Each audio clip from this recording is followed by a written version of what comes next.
টিকটকের প্রেম থেকে চীনে ভেয়ে। ভালোবাসা কি কোনো সীমানা মানে?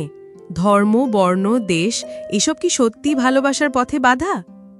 বাংলাদেশের মাদারীপুরের সুমাইয়া আক্তার আর চীনের সিতিয়ান জিংয়ের গল্প শুনলে আপনার এই ধারণাই বদলে যাবে।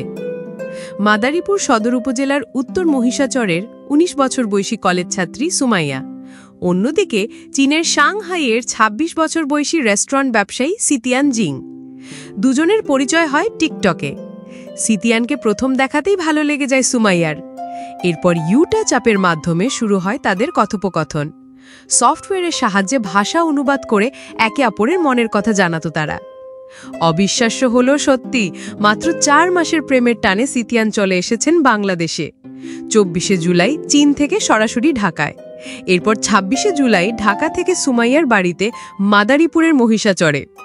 বাবা সাইদুর মুন্সি এবং অন্যান্য আত্মীয়দের সাথে সুমাইয়াই তাকে বরণ করে নেন। এরপর গত ২৭শে জুলাই পারিবারিক সম্মতিতে সুমাইয়ার সিতিয়ান ৭ পাকে বাঁধা পড়লেন। নবদম্পতি এখন মাদারীপুরে অবস্থান করছেন।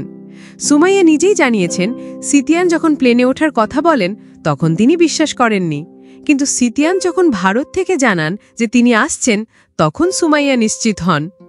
সিতিয়ানের পরিবারও মুসলিম এবং তারা এই বিয়েতে সম্মতি দিয়েছেন, এমনকি সুমাইয়াকে চীনে নিয়ে যাওয়ার কথাও বলেছেন। সুমাইয়ার পাসপোর্ট তৈরির কাজ চলছে জোর কদমে। ১ মাস বাংলাদেশে থাকবেন সিতিয়ান, আর এর মধ্যেই সুমাইয়া সব কাগজপত্র তৈরি হয়ে যাবে। এরপর সুমাইয়া উড়াল দেবেন স্বপ্নের দেশ চীনে, নতুন জীবনের উদ্দেশ্যে। ভালোবাসা আসলেই সব বাধা পেরিয়ে যায়, তাই না? টিকটক থেকে শুরু হওয়া এই প্রেম কাহিনী যেন এক রূপকথা। তাদের নতুন জীবনের জন্য রইল অনেক অনেক শুভকামনা।